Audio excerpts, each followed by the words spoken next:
प्यार से कहना धन निरंकार जी। आज आप लोगों के सामने एक नई कहानी लेकर उपस्थित हुए हैं। आशा है कि आप लोगों को कहानी ज़रूर पसंद आएगी। कहानी शुरू करने से पहले आप लोगों से एक अरदास है, हमारे चैनल को सब्सक्राइब अवश्य कर लें, जिससे कोई भी नई कहानी आए तो आप लोगों तक अवश्य। कहानी का शीर्षक है महावीर से हमेशा बचना। एक चोर था। चोर ने अंतिम समय अपने पुत्र को समझाया कि उस आदमी से सदा बचना जिसका नाम महावीर है। पुत्र भी चोर था, वो भी अपने बाप से कम नहीं था, कुछ ज़्यादा ही था। फिर भी उसने पूछ लिया कि महावीर से क्या डर है।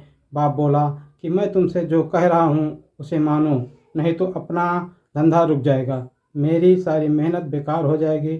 बाप ने कहा कि उस आदमी को अगर दूर से भी देखो तो रास्ता बदल देना, और अगर वो पास ही बोल रहा हो तो कानों में उंगली डाल लेना, उसकी बातें बहुत खतरनाक हैं। ये कहकर बाप मर गया।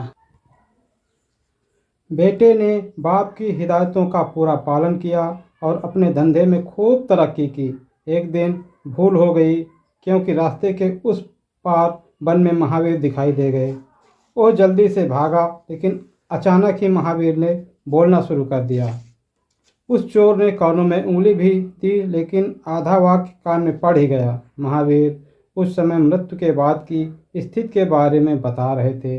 उनके उपदेश का आधा वाक्य चोर के भी कान में पड़ गया। कुछ दिनों बाद अचानक ही उसे गिरफ्तार कर लिया गया।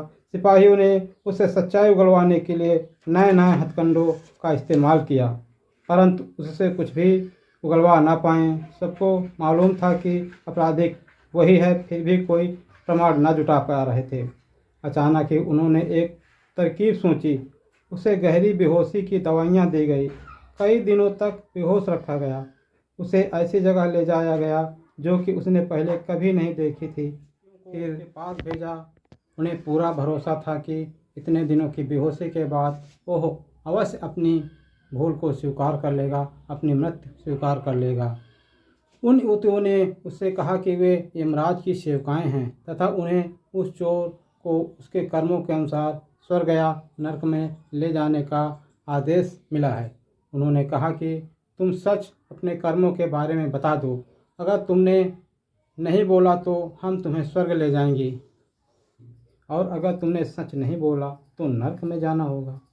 उसे यकीन आने लगा था, इसलिए उसने सोचा कि अपने पाप कर्मों को स्वीकार करके स्वर्ग में चलना चाहिए।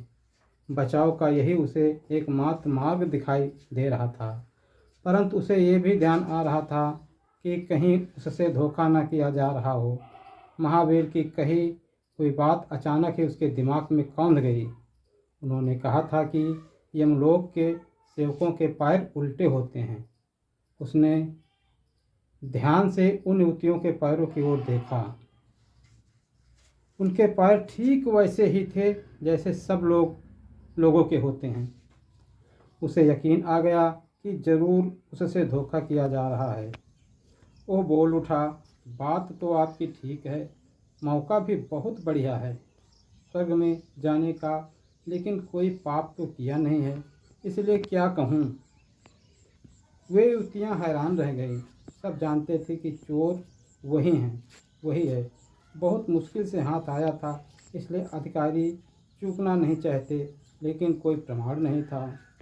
वो अगर स्वीकार कर लेता तो बात बन जाती, लेकिन वो चालाक निकला और विवश होकर अधिकारियों को उसे छोड़ना पड़ा।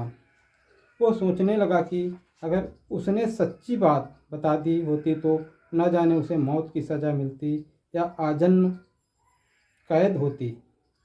उनसे कम सज़ा तो मिलनी नहीं थी। महावीर के आधे वाक्य ने जब इतनी बड़ी सज़ा से छुटकारा दिला दिया तो उनका पूरा प्रवचन तो सब बंधनों से ही छुटकारा दिला देगा। वो फौरन भागा और महावीर के चरणों में लौट गया, पूरी बात बताई और दीक्षा देने का आग्रह किया। फिर उनके श्री चरणों में ही उसका पुनर्जन्म हुआ। महावीर ने उन्हें दीक्षा दिया, इस निरंकार प्रभु की जानकारी दी। तो इसलिए महापुरुषों की हर बात महान समाधान छिपाई होती है, लेकिन समाधान उस बात पर अमल करने से ही होता है।